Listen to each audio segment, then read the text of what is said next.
So after a sort of semi-race at Suzuka in Japan, it was just 1 week until we were at it again. This time for the United States Grand Prix in Austin, Texas at the Circuit of the Americas. The track best known for being so bumpy, it may as well be a rally stage. Coming into the weekend, it was the first time where the World Championship was no longer up for grabs. I mean, let's be real, it's been over since the summer break, but now just officially. But this time, Red Bull did have a chance to close out the Constructors' Championship. All that was needed was for them to not be outscored by Ferrari by 19 points. And once that's all wrapped up, I'm sure Christian Horner will be happy to go and treat the team to a nice expensive thank you dinner. Lower down the order, and Alfa Romeo found themselves slipping further back as they sat in 6th, just 7 points ahead of Aston Martin. Not helped by the fact that in the first 9 races they scored 51 points, and in the next 9 races they've scored, well, just 1.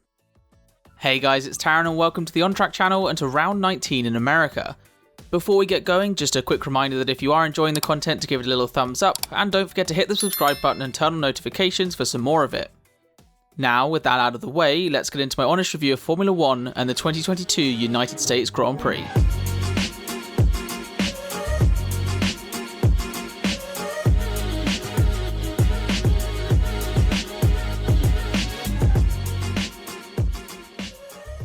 So, the big news straight after Suzuka was of course that for the 2021 season Red Bull had cheated. Minorly overspent. With the rumour being that they hadn't accounted for catering worth around $2 million. I think having Gordon Ramsay in the garage has really come back to bite them. But on a more serious note, it's a pretty serious issue, with potential implications for past seasons, current seasons and future ones as well. Though let's be honest, because the FIA is, well, the FIA, they'll probably come down on the team with less force than an inflatable hammer. Elsewhere, and Mercedes was set to bring their last upgrades for the 2022 season, which, while helping this year, are more focused on learning for the next one, because not having a competitive car is something that the team would like to avoid, though in fairness that's what Williams say every year, and well, look how that turns out. Over at AlphaTauri, and Helmut Marko had come out with his latest hot take, which was that after signing Nick de Vries for next season, despite him being only a rookie, they still expect him to lead the team, which is really just a big slap in the face for Yuki Tsunoda, or more accurately a glancing blow to the top of his hair. Talking of rookies though, and McLaren announced who they'd be giving FP1 sessions to in the remaining races. There's IndyCar driver and champion Alex Palou would get a run out, along with IndyCar youngster Pato O'Ward. And to be honest, that's pretty good news for McLaren, considering Alpine have smacked a big fat no on Oscar Piastri helping them before the end of the season. Which I guess kinda makes sense, considering that the Alpine-Piastri relationship is currently as healthy as the face of Viserys Targaryen. Elsewhere within McLaren, and Daniel Ricciardo was enjoying what's left of his F1 career, taking Thursday to ride around COTA upon a horse, and to make it even better, it was called Horsey McHorse. I guess they could have gone with a more realistic name, but somehow calling it Mr. Probably Actually Faster Than Daniel Ricciardo doesn't quite have the same ring to it. And finally, over at Haas, team owner Gene had come out saying that with Mick Schumacher they just needed more points from him. Oh really, because I thought crashing the car and only scoring points in 2 rounds all season was exactly what Haas were looking for. On to Friday's action, and we had some new faces joining in for FP1, with Alex Palou, as previously mentioned, over from IndyCar in for McLaren, Théo Pourchaire up from F2 in for Alfa Romeo, along with fellow F2 driver Logan Sargent in for Williams, and then Ferrari junior Robert Schwartzman in at, well, Ferrari. Though you wouldn't think he was a Ferrari junior, given the team didn't actually have a seat that fit properly to start the session. Am I surprised with Ferrari not being prepared for a new face in their car? Not really. Elsewhere, and not a new face, was Italian Jesus Antonio Giovinazzi in at Haas, given he's in contention for Mick Schumacher's seat next year. And boy, was he impressive. Impressively bad, given the Italian crashed the car just 8 minutes into the session after just 3 laps. This has to go down as the worst audition since these two got on the stage for the X Factor. And to make matters worse, that was his session done, leaving his season stats as 3 laps completed, P20, and minus $300,000. Over at Mercedes, and Lewis Hamilton's car had some issues with a bump at turn 1, because when I said this track was bumpy, yeah, well I really meant it. Someone else struggling to keep their car in a straight line was Fernando Alonso, the Spaniard turning his Alpine into a drift car as he put the power down out of turn 12. On to the second session though, which was a Pirelli tyre test to get some data on the rubber that will be used for next year, with the teams not knowing which compounds they were running and having to just go with whatever strategy Pirelli had come up with. So Ferrari, take note, as having your plans determined by another organisation is probably better than whatever you guys come up with. But elsewhere there were some problems at Mercedes, with Hamilton's rear wing unable to make up its mind whether it wanted to be open or closed. And then the Brit found himself getting in the way of Fernando Alonso, going slowly in the final sector just in front of the Alpine. Though in fairness, the Mercedes pace is dictated by Pirelli for this session, as opposed to the car just being generally slow. However, for Hamilton, the issues didn't end there, as he ran wide at the penultimate corner and very nearly lost the car, almost turning himself into Antonio Giovinazzi. Over at McLaren, and Lando Norris found himself nearly becoming a Haas driver as well, as he almost stuck the car in the wall at the pit entry for, well, no reason in particular. Then finally over at Red Bull, and they were hosting Brad Pitt in the garage as he gathered info for his upcoming Formula 1 film. Just don't expect the team to be providing their VIP guests with any sort of nice team lunch this year. On to Saturday then, and the first driver in trouble was Mick Schumacher, not in the wall for once, but going slowly along the main straight with a gearbox issue. Someone else having issues was Daniel Ricciardo, as he found himself going slowly in the McLaren. No, not because it's Daniel Ricciardo, but because of some brake issues with his car. Over at Mercedes, and it was a tricky session for both drivers, but first off George Russell, as he slid the rear end of his car around the exit of turn 1 and subsequently had to abandon the flying lap.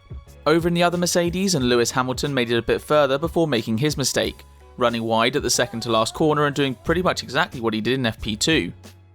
And finally over at Red Bull, and Sergio Perez had forgotten that F1 cars had mirrors, getting in the way of Fernando Alonso through the high speed and twisty first sector. And once that was over and everyone had crossed the line, it was Max Verstappen leading both Ferraris at the top before heading into qualifying. On to qualifying, and Verstappen initially went top before Leclerc went and beat his time. Nice.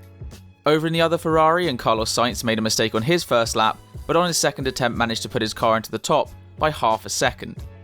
But onto the back end of Q1, and sadly all the Texas vibes in the world weren't going to help Daniel Ricciardo, as he sat P18 over 2 seconds away from the provisional pole time.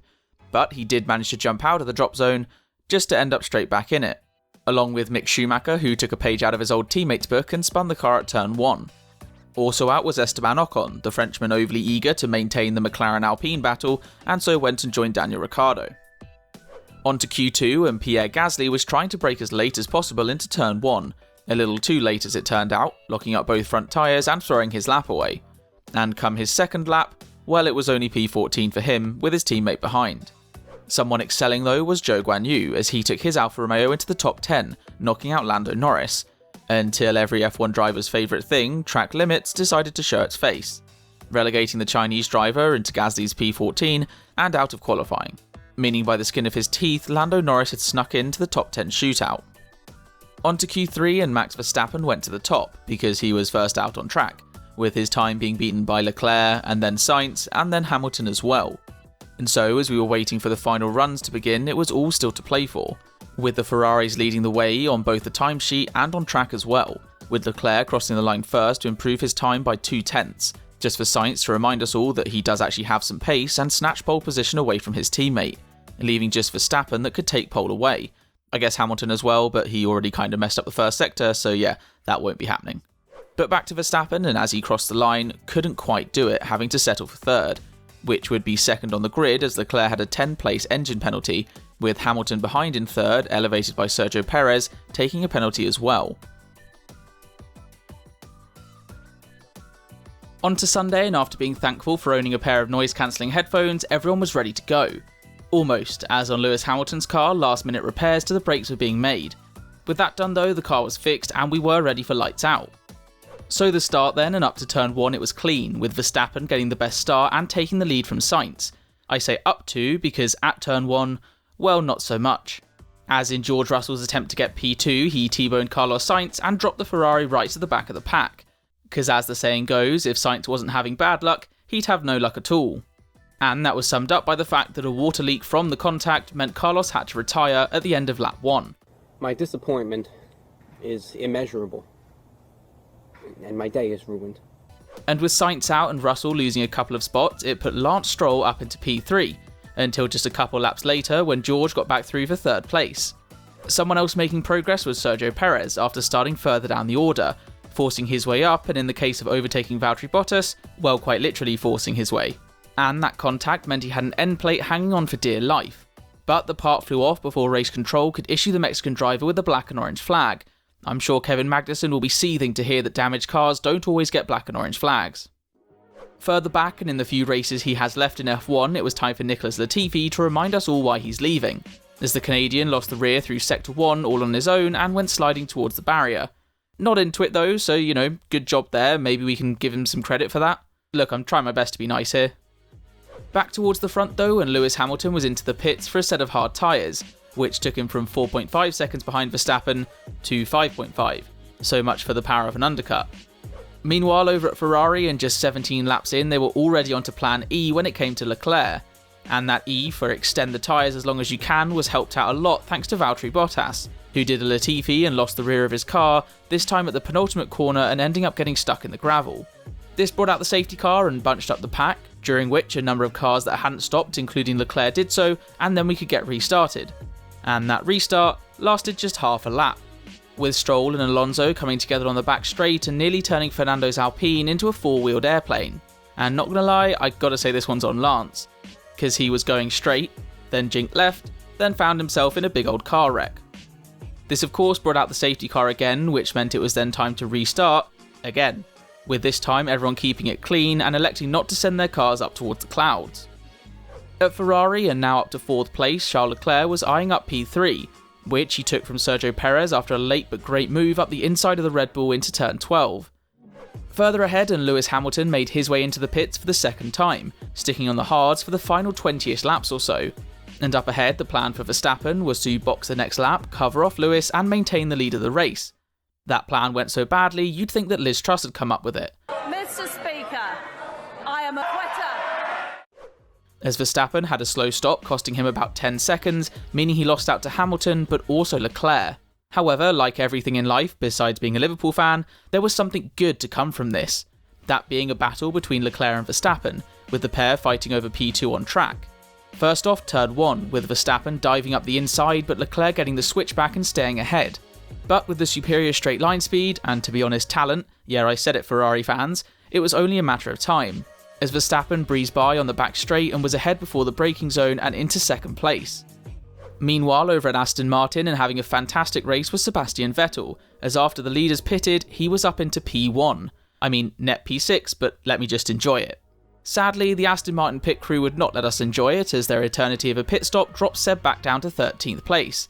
I know you've been instructed to just copy Red Bull, but seriously guys, this just takes it too far. However, with all the pit stops now complete, the attention turned to Max Verstappen, on softer tyres than Lewis, in P2, and chasing him down for the win. With the Red Bull gaining a few tenths one lap, a tenth on the next, but on the whole, reeling in the Mercedes and on lap 50 was in DRS range. But would Verstappen bide his time? Wait for a surefire move? Oh no. He sent it into turn 12, diving down the inside in a similar fashion to Leclerc a little bit earlier on Sergio Perez. But was that the battle done? Not quite, as Hamilton switched back and they were side by side into turn 13, with Verstappen holding the inside and then also the lead. And with the slower car on harder tyres, Hamilton's only hope for the win would be if Verstappen got a penalty for track limits.